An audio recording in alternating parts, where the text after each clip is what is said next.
York. With 8.2 million people, it's America's most populous city, known for its famous skyline. But its towering landmarks only hide the dark world below. Oh, man, this is cool. An underworld built by mobsters, bootleggers, and secret societies. From a midtown speakeasy that defied the feds. Oh, man. Fought the mob and served New York's most famous clientele. Oh, how cool is this? To a massive labyrinth beneath the streets, chiseled out by an elusive brotherhood. These are the Sandhoggers. With one of the deadliest jobs on the planet. To the oldest subway tunnel in the world. On here, underneath the streets of Brooklyn, New York. A tunnel hiding an assassin's diary and the secret world of the Freemasons. There's even the seedy underground of an ancient Chinese gang. We're peeling back the layers of time on cities of the underworld. New York's secret societies.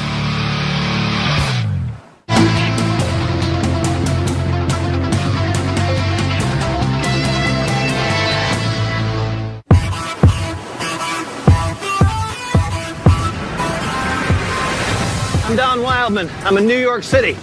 Now, most of the world would recognize this city's famous skyline, and most of its 8 million residents would tell you they know everything about this town.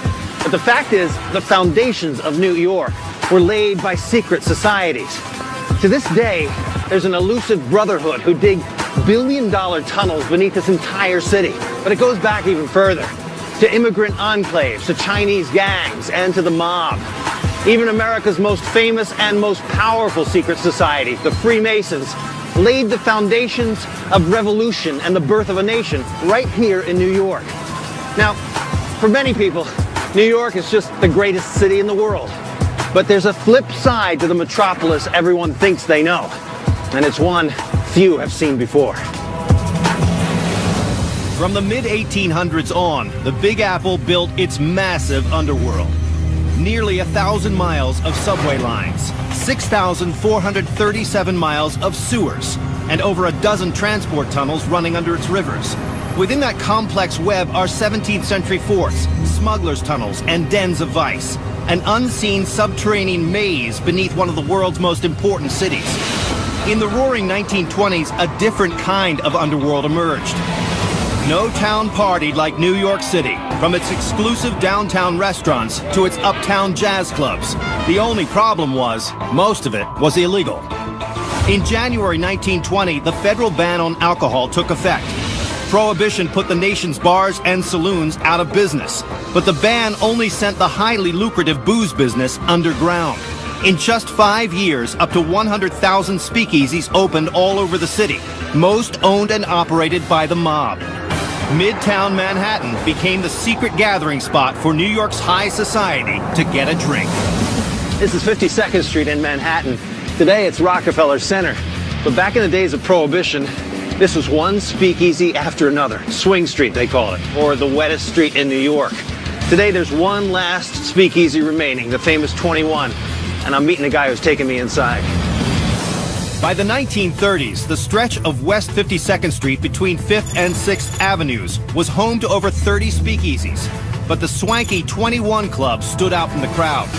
The club's current manager, Brian McGuire, showed me how the legendary speakeasy survived gangland threats and federal raids, with state-of-the-art security and an underground lair. Now, is this the original room that we're in here? This is the original restaurant? Yes, Don. This is building 21 West 52nd Street. Okay. Which was the original restaurant. 21 today is 3 brownstone buildings, buildings 21, 19, and 17. The other 2 buildings being acquired over time. But the original restaurant was just this one brownstone. The brownstone looked ordinary from the outside, but its interior was designed to please its famous clientele. 21 was only open to the best of the best in New York. Movie stars, millionaires, even the mayor was a regular. This was probably the creme de la creme. 21 might have been one of the top 2 or 3 in New York City at the time. The club's reputation spread and brought unwanted intruders, federal agents who raided the restaurant in 1930, and mobsters who wanted a piece of its wealthy clientele. The owners fought back with an ingenious security system that would prevent 21 from being caught red-handed again. Their top priority was hiding the illegal stash. Over 2,000 cases of wine and liquor with the ultimate in urban camouflage.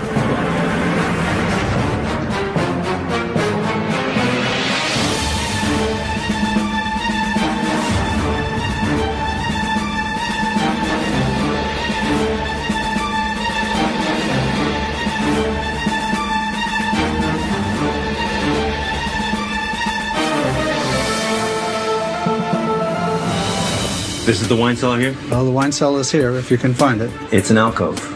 It's an alcove. Now, How do you get there? where your right hand is Yeah. you'll find an 18-inch meat skewer. This thing. Okay, and what's Okay. key is that's the key to the door. Show me how it's done. Okay, there's thousands of holes.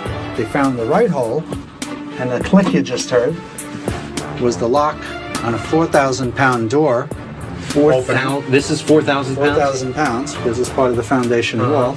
And Don, you look pretty strong, so I'm going to ask you to give that a little push. Whoa. It's a brick wall, basically. Ugh, man, it is really heavy. Wow. I am seriously pushing here. Oh, man. Oh, how cool is this? That is a whole brick wall. Look at this thing. Look, it's like there's the brick wall built into a steel frame. Look behind it. And there's the rock. And it's really amazing. The hidden door was an ingenious last line of defense, but security at 21 Club started from the top down. The doorman kept an eye out through a window in the front door.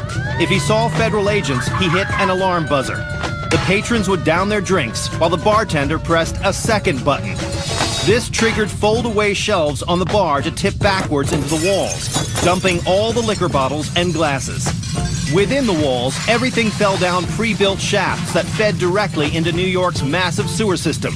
By the time the feds got through the front door, nothing was left but a restaurant full of well-heeled customers. The wine cellar was not only ingeniously hidden by the secret door and the meat skewer lock, it wasn't even in the same building.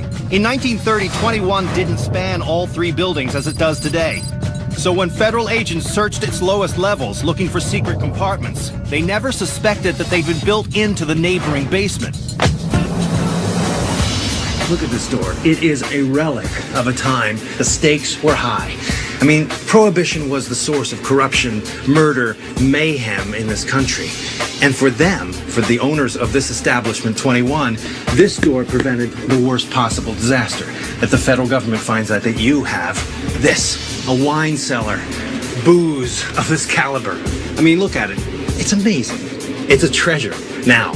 But at the time, it was dynamite. Although in 1919, not all booze was top shelf. And you got some, your basic gin, domestic gin. Not just domestic gin, this is bathtub gin made in, as you can see, in 1919. So this is the real Prohibition kind of gin. That's the real Prohibition stuff. The secret cellar's greatest protection was its famous clientele. In fact, this basement was the private drinking parlor for the mayor of New York, Jimmy Walker, who liked his booze as much as he liked chorus girls. He needed a place away from the prying eyes of the public to indulge in both, and didn't take too kindly to the Fed's attempts to shut down his favorite hangout. This was his actual booth. And he would be down here when the raids would be happening up there. Yeah, the one time where 21 was like officially raided by the government, Jimmy Walker was actually in the restaurant. He was down in the booth, sitting here, having a drink. Found out that the restaurant was being raided by the government, and was so infuriated that he got a telephone brought to him, and he called the New York City police force to come over and ticket and tow all of the federal agents' cars Really? away. Yes. That's good. 21 Club's owners were able to operate without the mob, but during Prohibition, mobsters had as much power as any politician, and they wanted a piece of 21's action. A cutthroat gangster named Legs Diamond tried to take over the club in 1931, and even put a contract out on the 21's owners. Then he got really mad when he found out that his girlfriend had been given a private tour of the basement kitchen by club patron Ernest Hemingway. Came downstairs with their drinks, came into the kitchen here at 21, And before you know it, they had One thing led to another. one thing led to another. And right here on these- right here on the stairwells, yeah, We're at the spot where Ernest Hemingway had his way with... with Legs Diamond's girlfriend. Luckily for Hemingway and the club, Legs Diamond was assassinated in Albany the next day by another gangster in the bootlegging trade. 2 years later, Prohibition ended. Gangsters and feds were no longer a threat. While other speakeasies shut down, 21 didn't. In fact, it became one of New York's most exclusive restaurants.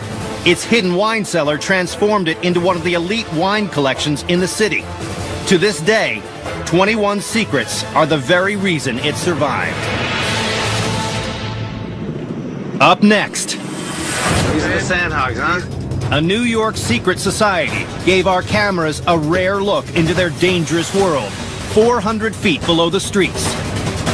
This is really what's so deadly. People literally die. Wow. Because they would have been the only people going that depth for that long anywhere. And later, And so is this legal?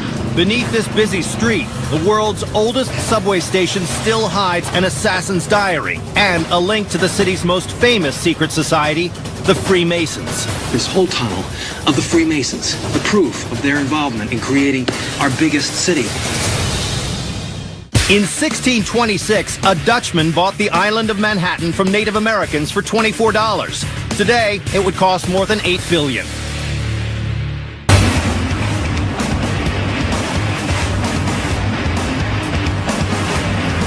New York City's crowded underworld is filled with rumors and legends. Abandoned subway stations, ghost trains, even railroad tracks that lead to nowhere. But while these stories became the stuff of urban legends, few New Yorkers realize that there's actually a highly skilled society hollowing out New York's underground. Hundreds of them have died working on one of the most deadly jobs in the world, turning New York's bedrock into a labyrinth beneath the city. Walking around New York, you tend to get caught up in the bustle of people and the towering skyscrapers above. But before anything gets built up here, an entire world has to be engineered down below. And for over 130 years, an elusive group of specially trained guys have been working round the clock to do just that. They're called the Sandhogs, and they work up to 500 feet below the surface to keep New York running up above. Sandhogs get their name from their origins as diggers in New York's sandy soil. But such little documentation exists on them that all we do know has been passed down only from generation to generation. So I met up with a third-generation Sandhog, Rich Fitzsimmons, Hey, Don, what's up? Yeah, finally got to meet. who got me exclusive exposure to the select group to find out what daily life is like tunneling over 100 feet beneath New York. So, yeah, we're going to show you around the Hog House, introduce you to some of the These are men. the Sandhogs, huh? These are them. These Sandhogs, or Local Union 147, are contracted by the city to do some of the largest and toughest projects in New York's vast underworld. Ever since their first gig in 1872, if there was an underground project in New York, chances are the Sandhogs were responsible for it. The subway, the sewers, the Lincoln Tunnel, the foundations for the Brooklyn Bridge. The list of their work is massive. All right, here we go. Sandhog House, early in the morning. The first shift getting down, 6:45 in the morning. We're going down together on the man trip train. Here we go. Outside, an elevator takes us down 85 feet to the Man Trip train, a subterranean work train that works throughout the day, 8 stories deep into the heart of New York's bedrock.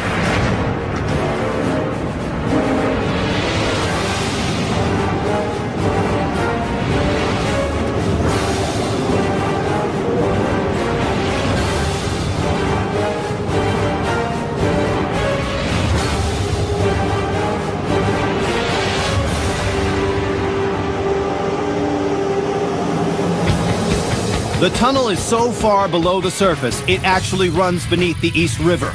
And it serves a twofold purpose, bringing workers from the Hog House in Queens to their underground worksite 1.6 miles away in Manhattan. And it also removes the nearly 3,200 tons of rock and debris that the Sandhogs clear out every day from this huge excavation project. Right out here is a conveyor belt. It's taking out the muck that they cut, that's what they call it, out to the vertical conveyor out in the access tunnel. They used to blast and carry out rock the old-fashioned way. Now it's getting revolutionized. The muck the Sandhogs clear out is making room for a project that's been in the works for over 40 years, the East Side Access. When completed, this new 3.5-mile tunnel will connect the Long Island Railroad to Grand Central Terminal, a long-awaited and much-needed connection to ease overcrowding on the New York subway. But how do the Sandhogs remove miles of solid Manhattan bedrock? The answer, the tunnel boring machine. I got to get a hold of the basics here. We are in a tunnel that has been literally bored out by a single machine. Correct. Kind of a miracle, isn't it, that this thing could do this, such a precise job as that? Yep, no doubt. The actual machine is kind of modeled on the same principle of an earthworm. The previous method for creating a tunnel was much more treacherous. The Sandhogs used conventional drills to create holes in the bedrock, loaded them with dynamite, and blasted forward. But besides being dangerous, the blasts were unpredictable and uneven. Progress could be as little as a few feet a day. Today, the tunnel boring machine drills directly into solid Manhattan bedrock, chews it up, and spits out chunks of rock behind it for easy and safe disposal.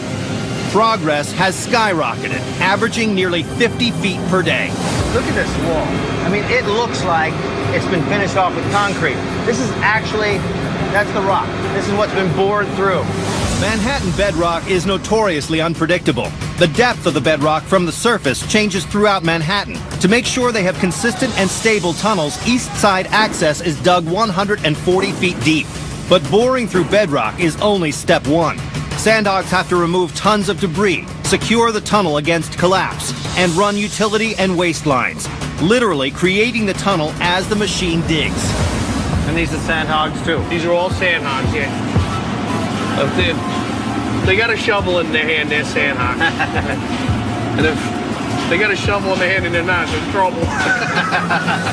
While the machine has made life somewhat easier and safer for the Sandhogs, there's an invisible and deadly threat they all have to be aware of. This is really what's so deadly, really. You see all the, you can see the shiny particles in there. Yeah. That's our biggest enemy down here. When the dust is evident and when the air quality isn't as good as it is right now, we would have masks on. So the mica, the silica, it gets ground up into a very fine dust. Correct. And you get that in your lungs? Yes. But this is the life of a Sandhog. Every day, cranes and winches lower enormous drills, bulldozers, and buckets filled with 3,000 pounds of rock over their heads. Rocks fall, tunnels flood, and because Sandhogs dig so deep, they face another threat, the bends.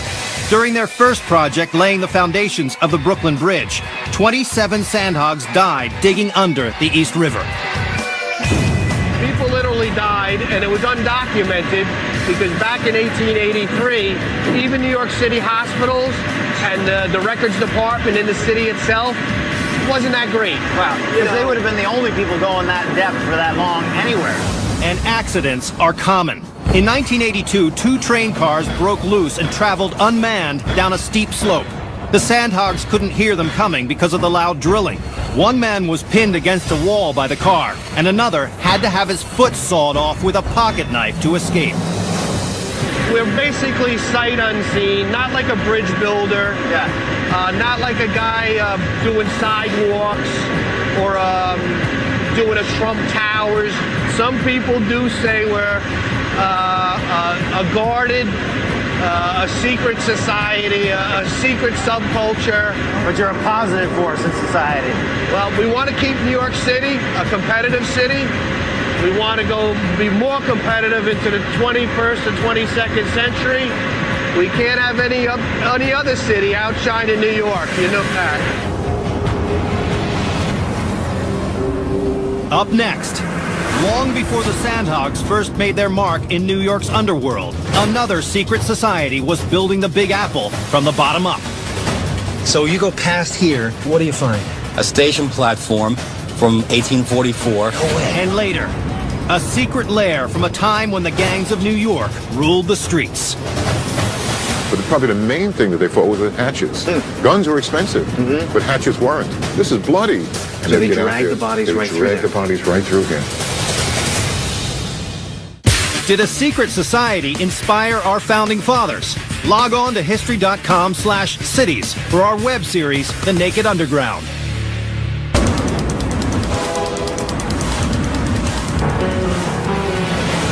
New York is famous for its legendary subway system, with millions of passengers riding the rails 24/7 every day of the year. And there are some locals who would tell you they know every inch of New York's 850 miles of subway line. But for over a century, there have been rumors of a ghost tunnel, a long-lost subway line that predates even the oldest subway tunnels in the world.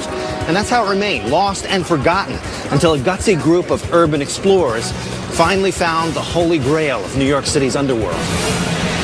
Most people think London has the oldest subway in the world.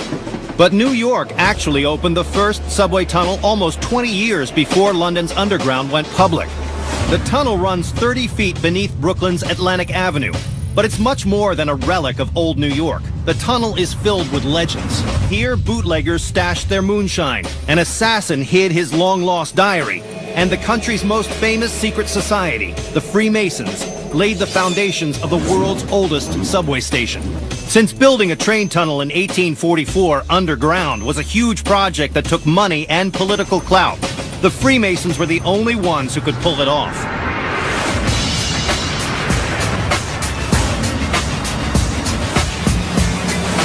In 1980, an urban explorer named Bob Diamond unearthed the tunnel and its secrets. Right here, he was going to show me his amazing discovery, but first we had to stop Brooklyn traffic. So this is it right here? This is it.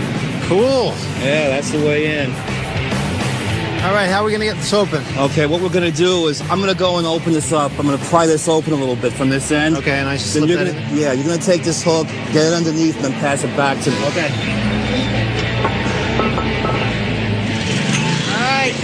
We got electricity, huh? Now we Power, got electricity. And so is this legal, what we're doing here? Well, it looks like it's a little bit guerrilla, but it's actually totally legal. I've had a contract with the city of New York for 20 years to do this. All right.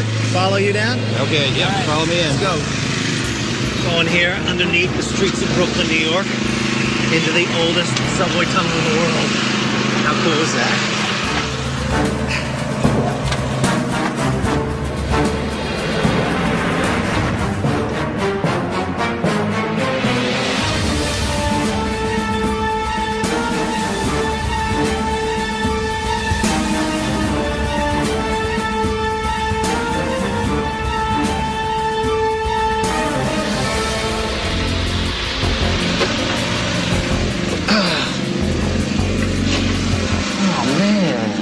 So, wait, so this whole thing looks like it was filled in with dirt. It was. The dirt came across all the way across like this. So I had about this much space to crawl on my belly between that manhole cover and the concrete wall. So you're in the pitch dark. In the pitch dark with an air tank on my back. Oh, because really? We didn't know if there was any air in here. Yeah. And it was just like Raiders of the Lost Ark. Bob pieced together the tunnel's probable location through a newspaper article from 1911 and a map from 1868. He found himself crawling in a dirt-filled tunnel beneath Brooklyn's streets. So he and some friends cleared out 100 cubic yards of dirt by hand. Bob believed the only thing standing between him and the tunnel was a concrete wall. So he set up to blast away the last obstacle. Wow, so you had to blast out this hole here. Yeah, the casting was there, but it was plugged in with bricks and cobblestones that were cemented in. All right. Oh, man. That's pretty big, huh? This is cool. You know It's huge. Oh, yeah, it just keeps going. Whoa. Now you can see how big it actually is. Sure. The New York subway system officially started in 1904, but this tunnel was its dry run 60 years earlier. At half a mile long, it was the end of the line for the Long Island Railroad at the East River. But because of the train cars' poor brakes and the dangerous traffic up above, the tunnel had nowhere to go but underground. This is brand new technology Right. in this time. Right. They had no subway yet. Right. Even in London, they had no No. subway. This No. is way before everything. Way before. This was innovation. What they basically did is they took elements of the 19th century industrial revolution and combined it with Roman civil engineering techniques, because the Romans built things similar to this for highway underpasses 2,000 years ago. All right. 2,000-year-old Roman engineering met the Industrial Revolution in a method called cut and cover. Instead of mining a tunnel under New York, workers were hired to rip out the street with picks and shovels. Once they had dug a ditch 34 by 32 feet and a half-mile long, they brought in strong Manhattan bedrock for the walls, 6.5 feet thick at the bottom, tapering to 4.5 feet thick at the top. Finally, a brick-arched ceiling was put in place, and the street was relaid over it.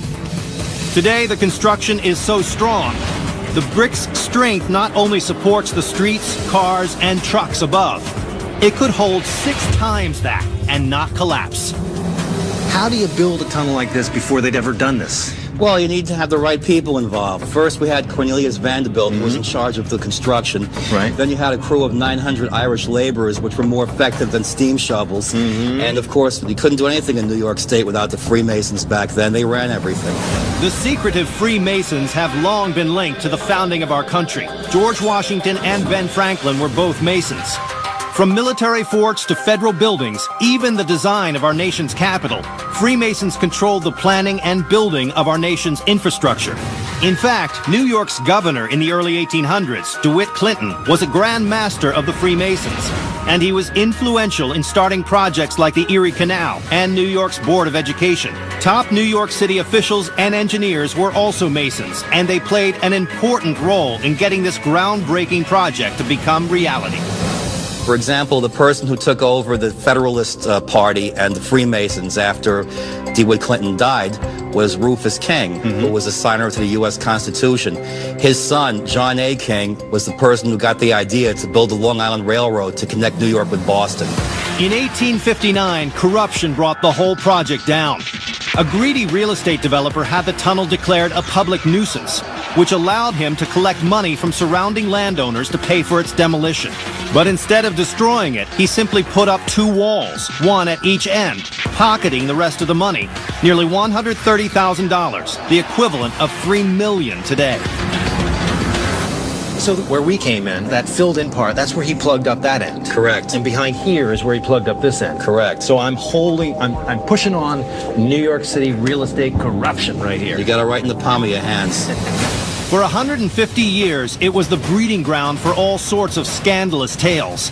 The tunnel was supposedly the headquarters of a whiskey bootlegger at the turn of the century, and a dumping ground for Murder Incorporated, the infamous New York Mafia in the 1920s. We found some smashed up 5-gallon whiskey jugs and a piece of pottery that said Daniel Cavanaugh, liquor dealer, 20 Atlantic Street. Really? I looked him up in the old city records, and he had a liquor store at the mouth of the tunnel near Columbia Street. So he's brewing his stuff down here. But the biggest mystery has yet to be solved. Behind this second wall is the tunnel's old train platform, a platform Bob believes holds an abandoned locomotive that may contain an assassin's secret. After John Wilkes Booth shot President Lincoln, he was hunted down and killed. Investigators found his diary on his dead body. In May 1865, a conspiracy trial was held, but Booth's diary was conspicuously absent. It was later rediscovered in a War Department file. Only 18 pages were mysteriously missing. So you go past here, Right. 200 feet, what do you find? A station platform from 1844. No way. Yeah, they find a portal area made out of marble and granite, and there's probably a steam locomotive buried back there. You have proof of this? Oh yeah, the same documentation that I used to find the tunnel says they left a locomotive back there. It's suggested that the missing pages of Booth's diary were hidden in a tunnel near an abandoned locomotive. The long-forgotten train car under Atlantic Avenue would have been the perfect location. Bootleggers, prohibition, Murder Incorporated, all kinds of nefarious dealings. This is subterranean New York.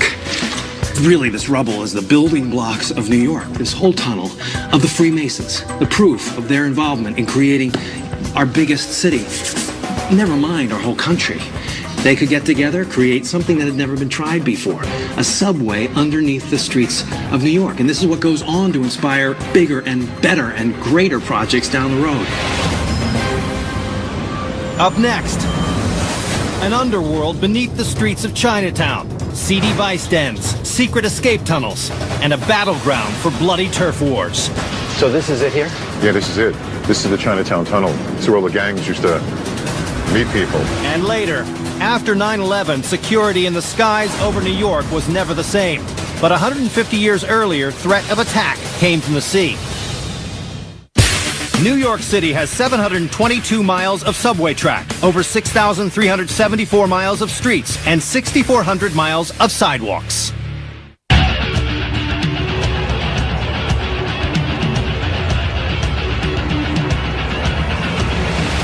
Millions of immigrants have made New York the city it is today. But in the early days, immigrants had it rough, and they had to fight for supremacy on every street corner. So they formed separate neighborhoods, all crammed in the middle of the Big Apple. You had the Irish in Five Points, the Italians in Little Italy. And down in Chinatown, two of the most dangerous gangs of all. They all fought for turf by waging bloody battles in the streets and in the underground. Located on the Lower East Side of Manhattan, Chinatown covers 2 square miles, but is home to over 100,000 people. Starting in the 1870s, the area was a safe haven for persecuted Chinese immigrants, until gang wars turned it into one of the most dangerous neighborhoods in New York's history.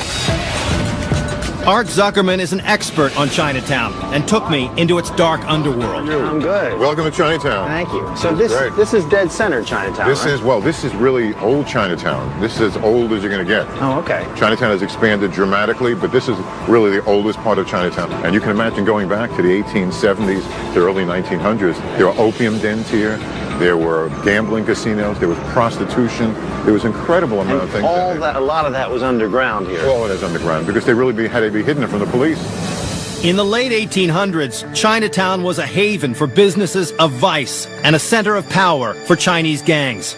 At the time, the Chinese were emigrating to the U.S. in large numbers. Over 70% of the workforce that built the Transcontinental Railroad were Chinese, but they were treated as little more than slaves with no legal rights and were the targets of brutal racist attacks. There were massacres on the West Coast where Chinese were being killed, and then they had no laws. They had no rights whatsoever. So they started coming to a city that was an immigrant city. Like the Irish in Hell's Kitchen and the Italians in Little Italy, the Chinese banded together in small communities. They formed their own associations and secret societies and developed a self-reliant underground economy. But the social clubs where these outsiders gathered were also fronts for powerful gangs known as Tongs. The Tongs were the American version of a much older secret society in China, known as the Triad Society. The Triads were formed in the 1600s to overthrow the ruling dynasties in China. They were rebels and well-trained militants. When they arrived in New York and regrouped, they turned into gang lords, extorting protection money and running seedy businesses. By 1900, the two most powerful Tongs, An Liang and Hip Sing, were locked in constant bloody battles for control of Chinatown's profitable vices, gambling, opium, and prostitution. But probably the main thing that they fought was the hatchets. Guns were expensive, but hatchets weren't. Okay. That's why, you got these really cleavers. This is bloody. When they cut your fingers off and things like this, it was really a very traditional kind of violent area. The most dangerous part of Chinatown was known as the Bloody Angle. It was named that because where Doyer Street curves was a hotspot for Chinese gangs to fight their turf wars. The reason the street was so popular is because if you're in a gang war and you want every advantage you can get, you're going to hide behind nooks and crannies. I could go in here and hide in this corner. Sure. And all of a sudden someone's coming out over here and you wouldn't see me. Yeah. And I can jump out. And that's why this labyrinth of networks of highways below the ground level and the tunnels was so great. Okay. Because the surprise element, you could really attack people. So you're saying underneath the street there are tunnels It's a maze, throughout. literally a maze. In addition to alleys and doorways, Chinese gangs used an elaborate underground maze of tunnels and manholes to launch surprise attacks and to disappear when the police tried to stop them. Even today, the people here keep a tight lid on their underground, and many of the tunnels remain blocked off. So this is it here? Yeah, this is it. This is the Chinatown Tunnel. This is where all the gangs used to meet people.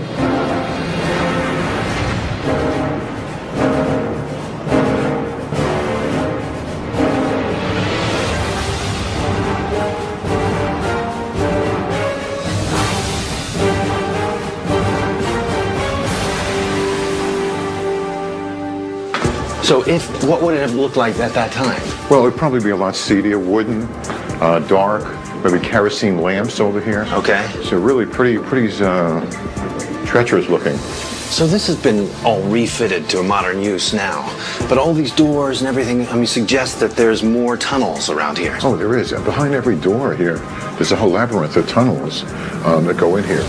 Today, this is the Wing Fat Shopping Arcade, but in 1900, it was the home turf of the Hip Sing Tong and their leader, Mock Duck, who wore chainmail armor and always carried loaded guns and a cleaver. He would shoot these guns indiscriminately, actually close his eyes to do this, and indiscriminately just keep whirling around and doing this thing. And very often he would do that on the Bloody Angle. He would come down here after he shot these people, and this is his escape. Mock Duck's escape tunnel was originally a beer storage area for an 18th century brewery. As Chinatown grew up, the tunnel came back into use, connecting Chatham Square with one of the social centers of the day, the Opera House. Performers used it to leave the theater, and so did the Tong. Remember, the opera was for everybody. And sometimes they would mix in public, the Tong groups. And all of a sudden, they must have gotten into some sort of disagreement in August 1905. And all of a sudden, in the middle of the theater, gunshots started ringing out here all over the place. 4 people got killed. When the smoke cleared, there were 4 dead bodies. With the police on their way, Tong members lugged the corpses into the opera basement and through the tunnel. The police didn't want to go down here either. Sure. Because there was a lot of stuff going on here down there. And they'd go to Chatham Square. And so they dragged the bodies right through there. The bodies right through here. And escaped on the other end. Yes. The Tong War raged on for years. In 1909, 50 men were killed in just one gun battle in the Bloody Angle. Even today, gangs with names like the Flying Dragons and Ghost Shadows fight for control of this small patch of land and its underworld. If you were down here and these are the tunnels, you would be able to ambush from these nooks and crannies. Anybody coming down here wouldn't stand a chance against Chinese hatchet men waiting in the dark. No, we're not that far away from that time. 150 years in the big scope doesn't really mean much. This was only refitted recently. So this is all still the tunnel. Basement today, tunnel just a few generations ago. Up next. I don't think anybody's gone past this point. For 200 years, when it's come to defending the nation, New York City has always been on the front lines. Right under the harbor, moving men and supplies, armaments, who knows what, between these 2 sister forts so they could work together.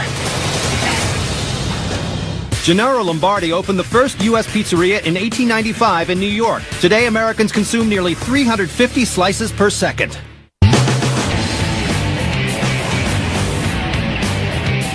New York has always been pushed to new heights by secret societies and clandestine organizations operating behind the scenes. And there's no group more secretive or more powerful than the U.S. military. One of the Army's greatest contributions to New York was a strategic fort and underground network that once protected the city's vital waterways, but is now almost forgotten. New York is filled with little secrets, but few people know about the not-so-little secret called Fort Totten. Its design and the innovative weaponry used there protected our nation's biggest city for over 150 years. And I'm meeting Sergeant John McCoy, who's going to show me how this was done. You know how many battles have taken place on the doorstep of America's largest city. New York Harbor was the site of major battles in the Revolutionary War, the Spanish-American War, even World War II, when Nazi U-boats sunk over 1,000 ships here, killing thousands of Americans. And then the entire world was shocked on September 11th, 2001, when New York's Twin Towers were struck at the tip of the harbor, taking the lives of 3,000 people. For over 100 years, enemy forces believed they could move right into New York Harbor with little or no resistance.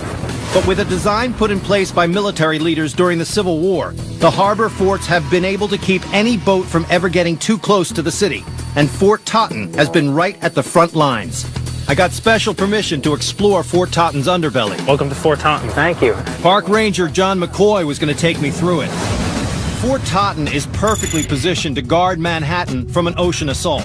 It was built on one side of a narrow channel where the East River spills into the Long Island Sound, and less than a mile across the water from another stronghold, Fort Schuyler. Together, they created a 2-pronged defense system for one of the city's most vulnerable points. The whole lower east and west side of Manhattan was ports, so it was in a way sort of like a heart of shipping. So, I mean, New York is vulnerable, America is vulnerable. Exactly. Built in 1862 as the Civil War was heating up, Fort Totten had high lookout points, cannons, and soldiers at the ready for Confederate gunboats. But when a new enemy and a new war surfaced 30 years later, the two forts developed a hidden subterranean weapon. In order to save New York, the Army not only went underground, they went underwater, planting a series of underwater mines in the riverbed between them. These mines, also called buoyant torpedoes, were first placed in the 1890s during the Spanish-American War. Arranged in a grid, they were weighted down by anchors so they couldn't be seen. But these weren't the self-explosive modern mines of today. These weapons needed to be activated by the soldiers in the fort. The mines were all connected to a distribution box in the water, and then back to the fort via a long submarine cable. If a soldier saw an enemy vessel approaching, he could activate the specific mine that was closest to the ship, leaving the others intact in case of further assault. So it wasn't the ship hitting the mine that detonated. It was somebody actually triggering it off. Switch, yes. I never knew that. But Fort Totten had more than an underwater minefield at its disposal. The fort itself was originally designed to hold an arsenal to protect New York during the Civil War. But as weaponry evolved from 19th century cannonballs to heavier artillery in World War II, the design of Totten still worked for hiding highly explosive munitions.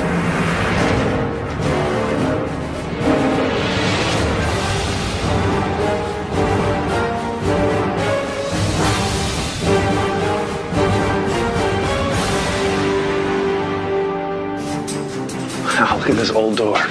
Old walled off. Was it just too much? Prison cell. Yeah, on the chamber next to us, the same arch is here, which leads me to believe that they were connected at one point. Yeah.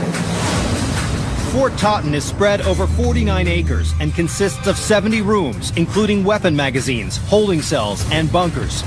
Because it was dug below sea level, water constantly seeps into the fort, creating a damp and eerie atmosphere. God, look how thick the walls are. Yeah. They had to build It had to be strong. Right, just to prevent any explosion that would have happened. Now, this is the larger chamber. This chamber is 81 feet long, and it's 22 feet wide. That's pretty wild to think we're underneath the ground here. These chambers were made out of solid granite, and they needed to be, to protect the live explosives stored inside. But this Civil War super bunker isn't Fort Totten's only buried secret. For generations, there has been a rumor about a tunnel connecting to Fort Schuyler, under Long Island Sound. Just follow me this way, watch your step. So yeah, it's weird that this tunnel is high enough for us to stand in. So they meant people to come in here. This passageway may be an entrance to the rumored tunnel. If it is, it would be a stroke of tactical genius. Today there are 13 tunnels under the East River alone, and 8 bridges over it.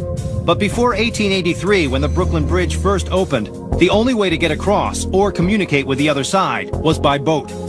This tunnel would have provided a hidden and direct path between Fort Totten and Fort Schuyler. It gets kind of gnarly right here. Very muddy, very gross. Think about this. I mean, we're inside and below a fort that was modern in 1863, and a complete mystery of a tunnel.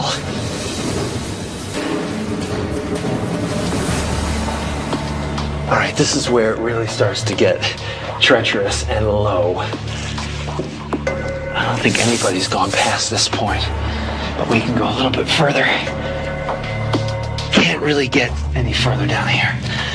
But you can imagine, and it's likely that this goes onward and quite possibly underneath the harbor, connecting this fort, Fort Totten, with Fort Schuyler across the way. I mean, think about it. 19th century military, they didn't have the kind of communication devices we have today, obviously. So how useful, how strategic would it have been to have an actual tunnel connecting them? And they could have done it right under the harbor, moving men and supplies, armaments, who knows what, between these two sister forts so they could work together. The tunnel has since collapsed, buried under the harbor forever. Fort Totten's designs were ahead of their time, secrets that helped keep America's largest city safe from enemies over a span of nearly 150 years. And those military secrets continue to be buried somewhere deep in New York's underworld. New York was built on a foundation of secrets. Tunnels used to fight bloody turf wars. A groundbreaking subway tunnel. A speakeasy that defied both feds and mobsters. and a dedicated fraternity that literally gave their lives taming the underground every day. New York owes its rise to greatness to sights unseen and groups unheard, societies that are willing to build the city up by going underground.